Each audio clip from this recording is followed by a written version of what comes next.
Alright, welcome back to Nick Lenz's Comic Corner Classic / Non-Classic. This is episode number 1469 and Doubleshot, 1569, Doubleshot 1463. Got two Marvel trades. First up is basically Moon Knight, and the other, of course, is their trade is the finale for a trade series. This one's Moon Knight Volume 4, The Death of Marc Spector. This collects issues 21 to 25 of Moon Knight Volume 3 and Moon Knight Silent Night. This is the only one-shot aside from the annual associated with this run. Yep. Oh, by the way, in the next Comic Corner, when I discuss more about Moon Knight, I will discuss basically like what issue numbers they count for the Marvel Legacy, because this does count. Now, the writing for the main stories is done by Mike Brinson, and the artwork is done by a really good artist who I've met, Marc. The Silent Night issue is done by Peter Mulligan, artwork by Lawrence Campbell. Yes. Mostly put for these issues. The thing is, when these issues came out, I believe Secret Invasion was going at this point. And oddly enough, Marc Spector was not involved with Secret Invasion. Nope. He didn't even have a tie-in to it at all. Mostly put for these issues, it's mostly Frenchie being interrogated about, well, stuff going on with Frenchie, with Moon Knight. Also, here's the weird thing about these issues. Here's Iron Man. Well, Tony Stark Iron Man in his armor. For all these issues, he is always in the armor. I'm like, really? Because last time I checked, this I think was really weird apart from architecture. I love the colors of this book. It's really good. That was really odd. Like, why the heck is he walking around the shield helicarrier in his armor? Yeah, people know he's Iron Man, but in the Iron book, he at least walked around in a suit. Why the heck is he walking around his Iron Man armor for? It makes no freaking sense. I think these issues came out, I think it was like 2000, I think it was 09, was it? Let me take a look here about that. There we go.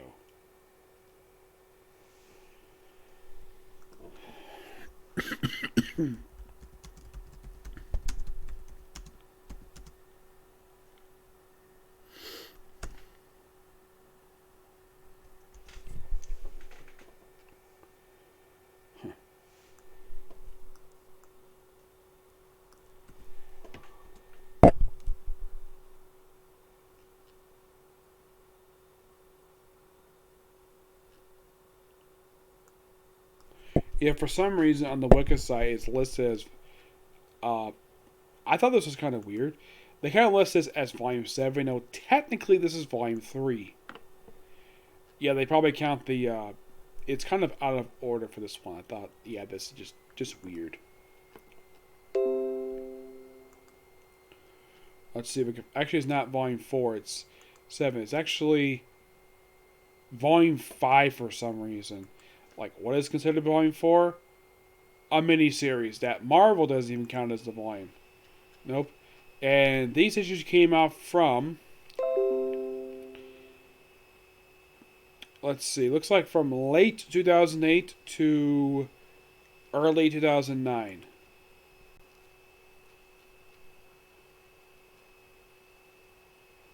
So, let's see, 2 months back, that's probably come out from August. This also, so probably like all these issues came out probably in late 2008. Yep.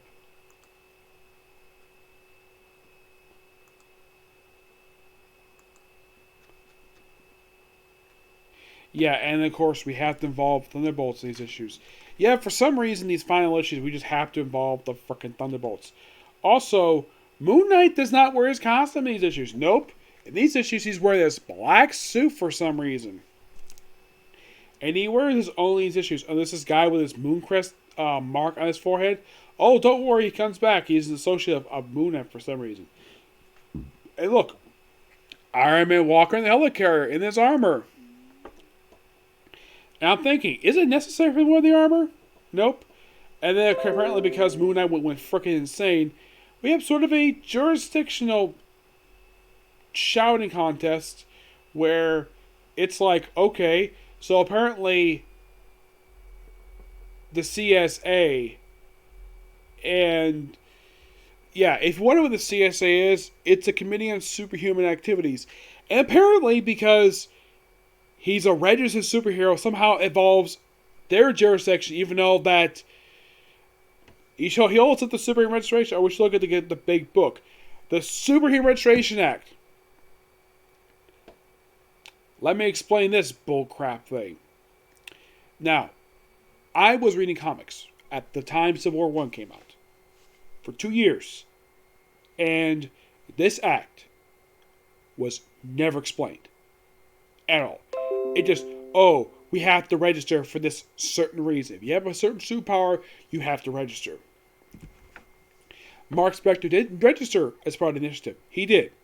And it was argued in one book that Iron Fist had to register, but according to his lawyer, he actually is registered as a lethal weapon.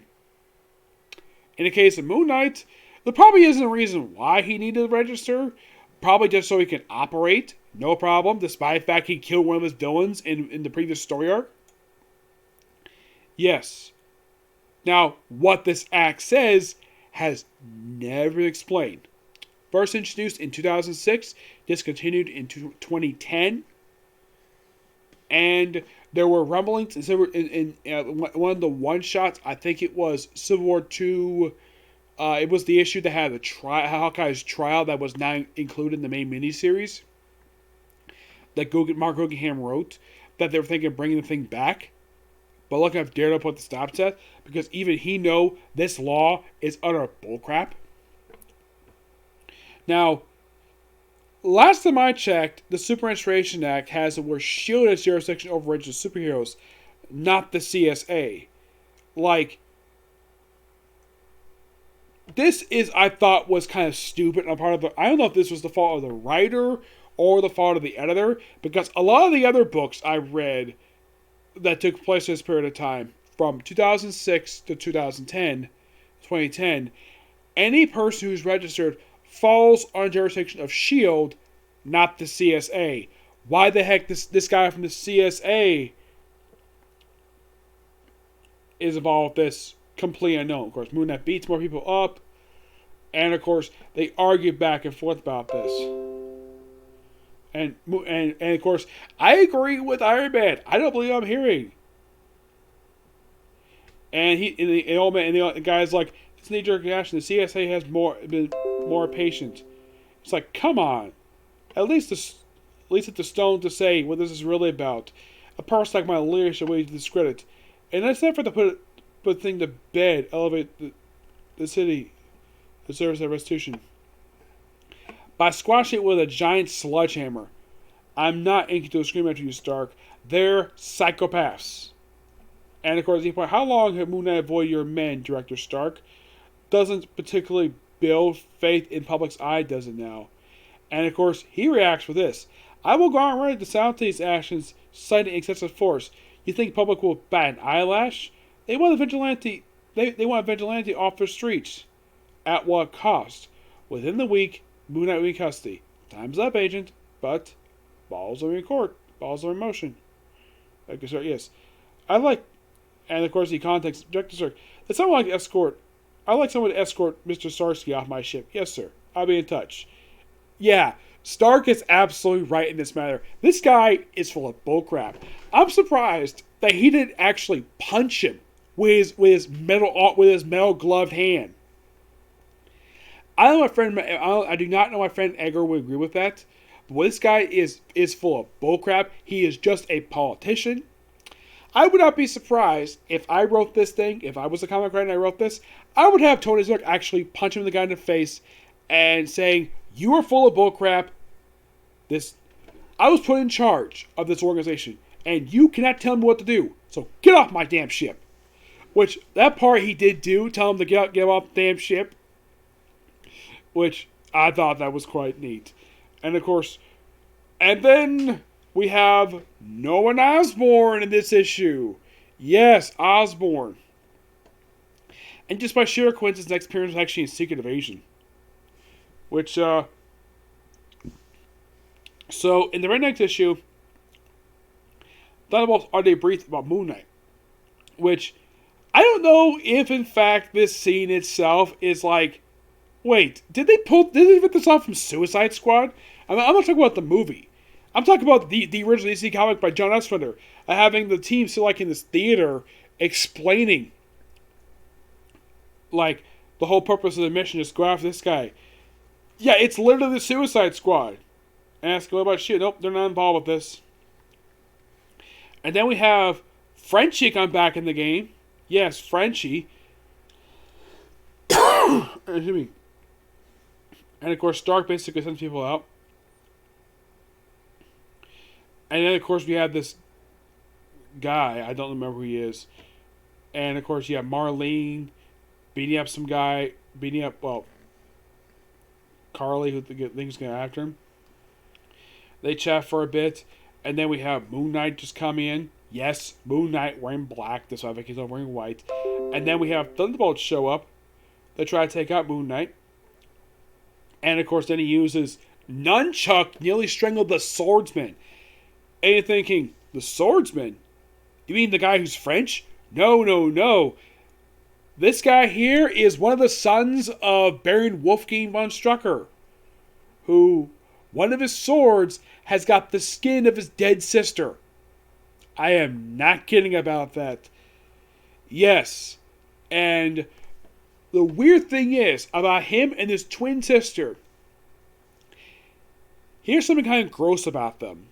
It was very heavily implied that these two were in an incestuous relationship. I am not kidding about that. That was how they were written, and that's kind of also how the Ulta versions were. Yeah,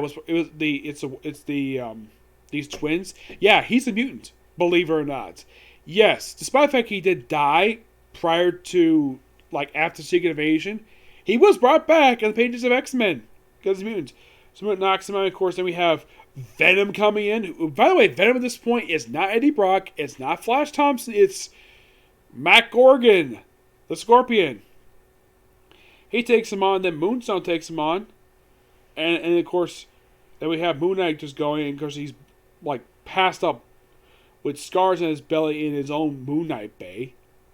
You gotta love this cover here, which is almost a minor homage to an old Punisher cover. I think it was issue 2 of the original Punisher miniseries from the 80s. Because, Bullseye wants to play first. We have this guy by the name of Finn. And Oliver Finn. And he's got this moon scar on his head. And he gets some bandage up. And then he sees this guy with a suit on. I don't know. This is not the Red Skull, mind you. Red Skull has nothing to do with Moon Knight. Who this guy is, it's implied this could be Ralph Bushman, but I'm not really sure, just hallucinating him. And of course you have this club wearing these weird-looking hats. Yep. And Moon Knight beats up this gentleman's club. He goes outside, and then he runs into Venom again. Yes, Venom.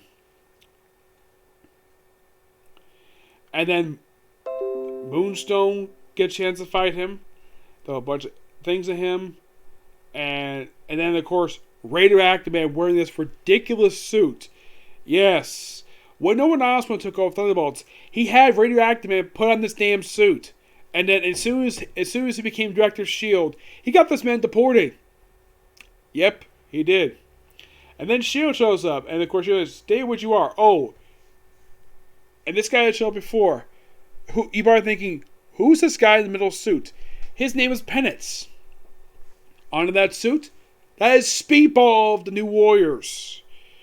Yes, he wears this damn thing, and he gets shocked every day to remind him of the people who died in Civil War #1. Yes, seriously. Though he does get a much more tamer suit when he put the guy who caused the Stanford massacre, Nitro, which, by the way, he was never tried for the damn thing anyways. Never tried. 15 years since that damn thing happened, and he's never been tried for that massacre. So we have another jurisdictional fight match where Agents of S.H.I.E.L.D. tells Thunderbolts, stand down. Says, you're in direct violation of Article 253. And he's like, you practiced me, he tells him go to hell. Like, your orders were to bring in Moon Knight, not kill him. Big surprise, bunch of sociopaths. Doesn't make a difference. It's like, how the swear dare do you know what our orders are? I serve as group leader of Thunderbolts. I determine how we handle things. They'll probably take up with Director Osborn. He's like, and the regular's like, bastard. And then, of course, the S.H.I.E.L.D. agents open fire on Thunderbolts. And the S.H.I.E.L.D. agents like, stand down, holster weapons. They fired at me. Yes, but you don't fire back unless I give the order. Bah. It was low radiation blast. One thing happened, they get sick. Maybe lose some hair, nosebleeds. Oh my gosh, I thought that was kind of funny to lose hair. Poke fun at the guy who's bald. Like, Moon Knight, where'd he go? Crap, he left. Yep. And then we come across, I think it's supposed to be like Moon Jet. And then Frenchie gets back involved. Yes, Frenchie, who he basically buries the hatchet with Marc Spector, which I think as far as like the start of the run he did. So Stark basically news about, well, S.H.I.E.L.D. and then of course we have somebody with Marlene watching the hospital. I don't think it's Marc Spector. No, it's somebody else. And then we have this guy here who's basically fixing up, so kind of doing Frenchie's job. But Frenchie doesn't mind the fact that he's here. So they basically like all agreed to work together. And then Norman Osborn back at Thunderbolts Mountain decides to unleash Bullseye in issue 25 of this run and goes after frickin' Moon Knight in the very next issue. Yep. And of course Moon Knight gets away. A cop tries to stop Bullseye and he gets a knife in his head for his troubles. Because that's Bullseye. He doesn't care who he kills as long as he gets to kill his target. He doesn't care about collateral damage. Nope, that's how he was written. Moon Knight gets away from him. And you have, well, Bullseye singing this, Moon Knight, come out wherever you are. What's with you, man? Running? They think that BITCH was in your repertoire. He looks around and, ooh, guns. Ooh, nice weapons. He admires the weapons, and of course, he breaks out a freaking katana, and he throws it, and of course, hits something. But nope, it turns out he hit a dummy. And he's like, I can take care of me. Bye. And he explodes, and Musa's like, look at there. Yeah, and of course, well, Stark's like, really? Yeah, and of course you have Tony Stark and Iron Man just warring over him. And we have a dominatrix scene, just cut, well, because Profile likes it.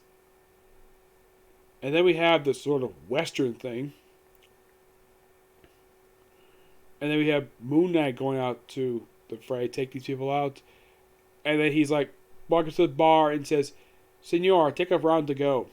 And then comes the Christmas issue, which is just okay.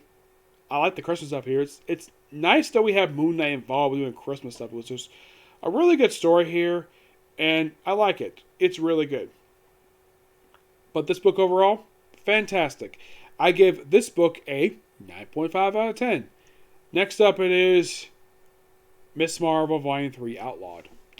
The first issue debuts new character named Amela who does help Miss Marvel deal with a demon. That's it. And oh boy, when I saw basically, when I got to issue 14, I'm like, oh, not this bullcrap story. A story that nobody wanted, nobody cared for, and by far one of the most hated things of last year when it comes to stories. Outlawed. We introduced this thing called Camilla's Law, that outlawed superheroes who are under the age of 21. And I have pointed this out, though. This storyline is a ripoff of Robin War. Seriously, it's the same exact reason. Cause a controversy around a teenager. Banned teen superheroes.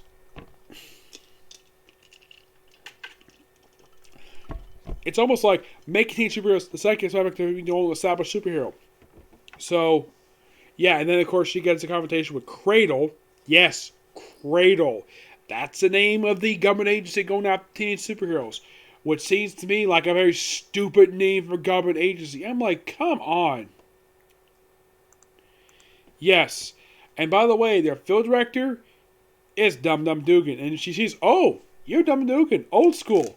You're awesome. And they even briefly, of course, they fight. Of course, she doesn't harm any of the agents. She sees that they're all put to the side, and she fights Megan later on, where she puts them all on buildings, and Dugan's like, stop doing that. And they come across the Rubicon, or a corporation that's been operating the book, I believe since the previous writer was on the book. Like, oh, there's some zombies, and they all agree to just bury the hatchet for now, and just take out these people, and run their old friend.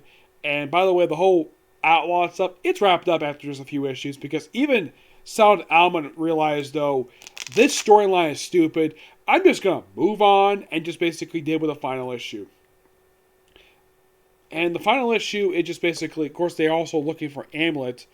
And there was also stuff in this book that also goes on in the pages of Miles Spider when it comes to Outlawed. I will get to that, don't worry. I will get to that in the next comic corner. Yep. But yeah, but the final issue, which, by the way, for some reason this issue was delayed. And of course, in the final issue, she fights no villain of hers. Yeah, this is the last issue. She fights this robot who apparently disappeared early on. Like, she apparently died, but she came back. But it's just a really good issue. Nothing to do with the stupid outlaw stuff. And when did she apparently... She's called Storm Ranger.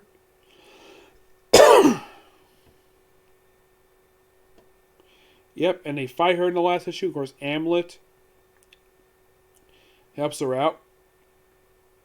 And of course, he tells her real name just because of good friend. I would think that, well, be good friends. And of course, he meets her with her own friends, and then they end the series there.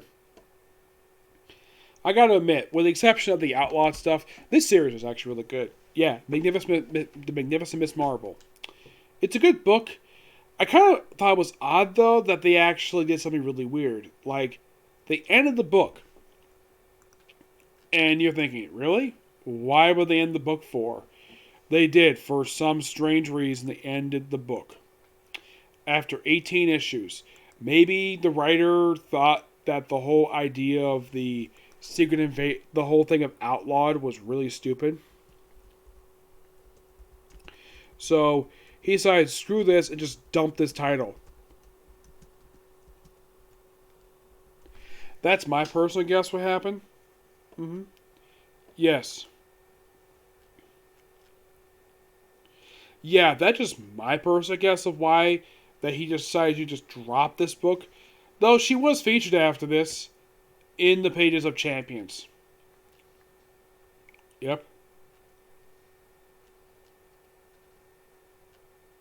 Yeah, this book is just really good. Just the Outlawed stuff was stupid. Anybody can agree with that. It's a completely unnecessary storyline. We did not need a junior version of Civil War. It's an absolute stupid idea. But yeah, she was featured after this.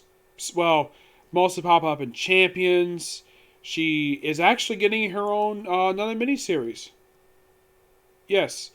It was a one-shot actually released just recently. It was stretched in. But I believe she's getting another book. Yep.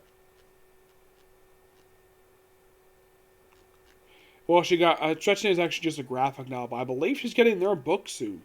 Yeah, she even popped up for a couple issues of Captain Marvel. Popped up some Miles Morales. She still technically does appear. Just sporadically. Mm-hmm. But don't worry, there is another Miss Marvel coming soon. Yes.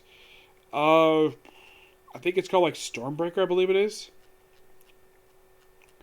Yeah, it's supposed to start sometime in the future. I don't know when. But that is going to be her next book. Mm-hmm. But yeah, I'm going to give this book I'm going to give it a 9 out of 10. The Outlaw stuff is stupid. But the story itself was good. And I appreciate that both her and another character I'll talk about in the very next episode at least has respect for Dum Dum Dugan. Yeah, they have a lot of respect for the guy. Purely because he follow on Captain America. Yep. So yes, that's it for Cycle View, and that's it for videos today. So tomorrow, I will definitely do some Super Sentai, and at least a few more comic corners, okay? Next video. Bye.